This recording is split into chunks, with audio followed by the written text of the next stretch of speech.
My first time ever doing this one.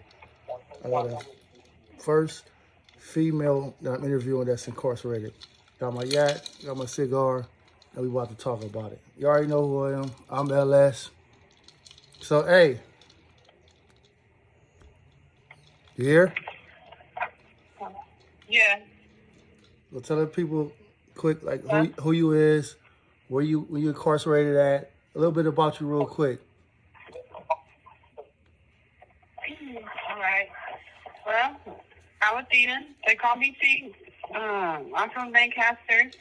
I've been down for 7.5 years. I'm currently in Corona. And, well, ask me some questions and get straight to it. Okay, so you in a female prison. You been down 7.5. What was your controlling case? What are you in prison for? If you don't mind me asking. Well, it was a home invasion that got wrong. So when I went to court, I was fighting it in the county for a few years. They dropped it to a robbery, a first-degree robbery. I got co-defendants. One took 17, I took 9, and the other one took 6. So, we all went our separate ways and shit. How old was you when you caught the case? I was 17, but they charged me as an adult. Oh, okay. Yeah. Okay. Charged you as an adult. So you went straight from when they arrested you straight to the county jail? Did you do any time in juvenile hall? No, they wanted to put me in juvenile hall to charge me for that, but I said nah. So I waited it out. I did a month in the county, and then a few years later, then they caught me when I was an adult, so they charged me. Yeah. Okay. So I got to ask the right question. So did both your co-defendants, did they keep it solid, or what's going on with your co-defendants? Are they home, or where they at? Absolutely not. Nah? West home, he folded. That's crazy. Nah, they didn't. So the female kept it more gangster than him, huh? Right, shit. So You know how that shit goes sometimes. Okay, so it was a home invasion. Did anybody deceased during the home invasion? You said what? Did anybody, like, how did the home invasion go? I mean, you can talk about that because you already pled guilty and you took your time. So I know you're not incriminating yourself. You're already currently doing your time for it. So what was all the charges, basically, what I'm asking? So what, you want me to talk about, like, what happened? I mean, just in a quick form. You ain't got to, go word for word what happened. Yeah, okay. So I was young, I just had a baby, and she was 3 months. Okay. And I told my mom, I was like, I'm going to get this money because, it's hard out there. It's a struggle and shit, especially like my baby daddy. He was like a drunk, and I left his ass. He kept coming in and out of prison. And I was by myself. I only have my mom's help and shit. So you was looking for a quick come up, just trying to get some money in the streets real quick. Right. But the wrong come up with the wrong people. You feel me? Like, you wouldn't expect something to happen so quick. Like, and me being young and I was on coke and shit like that, I wasn't in my right mind. Like, just all that shit just went bad. So, yeah, we seen an option. We took it. And I wasn't expecting that for it to happen because I didn't find out until it happened on Halloween. And then I didn't find out until no one was hurt or nothing like that until like November 18th. That's when the detectives called my phone. They took me in and shit like that. And that's how that shit went, So it's just anything can happen for a quick come up. Right.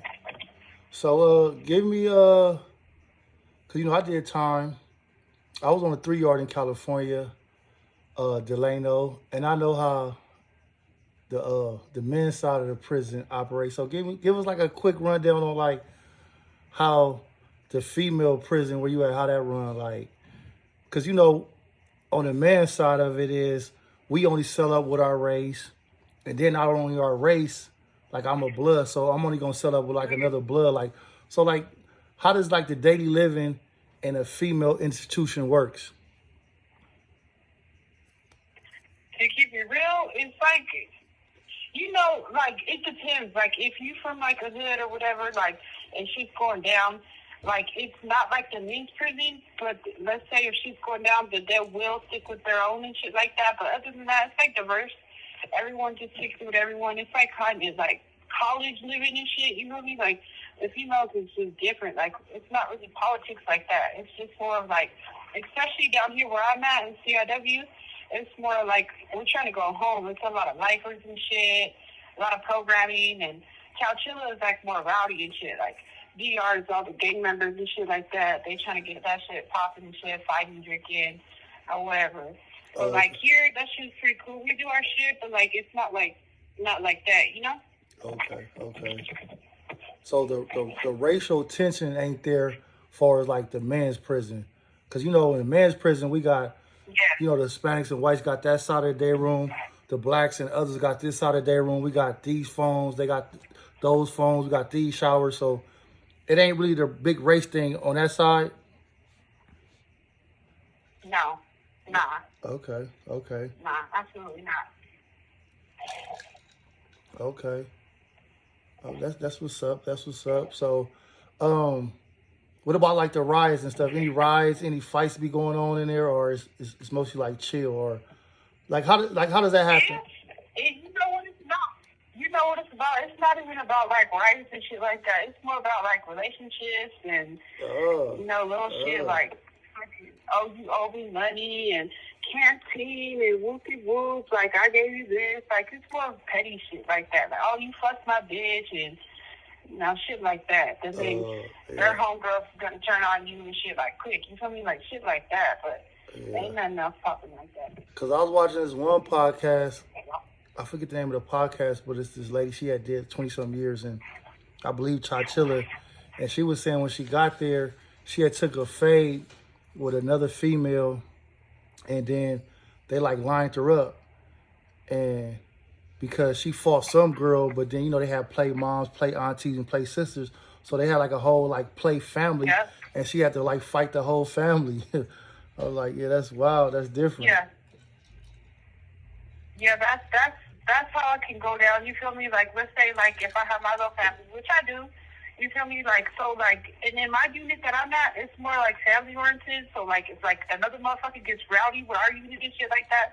They feel like they need to protect it. You feel me? So yeah, we'll like all turn on them and shit like that. Like if one of us gets hurt, then you feel me? Like people is gonna line it up, like shit like that. Yeah.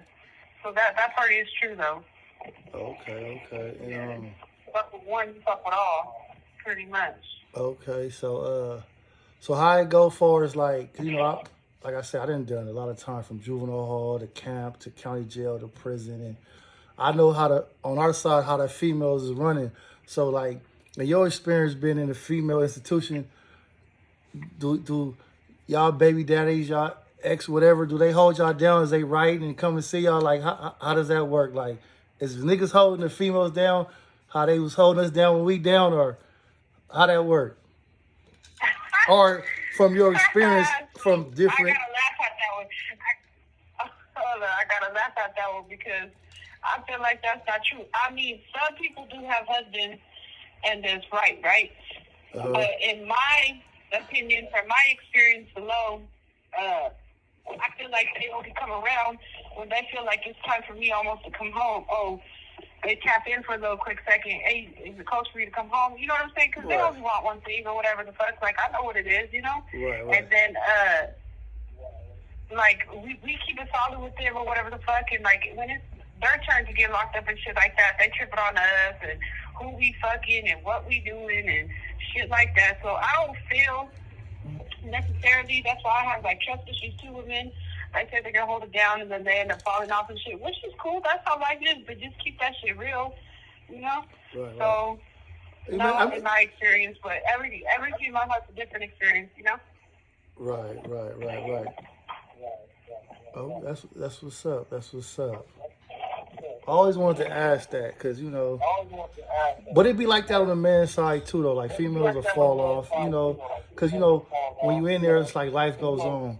And you kind of don't understand it till you come home. And, like, what's crazy, about me. Like I had did 5.5 years, so like my last maybe 6, 7 months, my brother had to go do 4 years. So once I paroled to my mom's house, I seen the toll that it took on her and his baby mama. Like, cause I was there going to court, going with her to find a lawyer, court dates, visiting. It's a whole lot that come with it. You know what I'm saying? Like, and I always salute the females as is holding their nigga down while they going and vice versa. And like your situation, like, you know what I'm saying? Or anybody. You have 60 seconds remaining. That's there. This call and your telephone number will be monitored and Oh, hit recorded. back.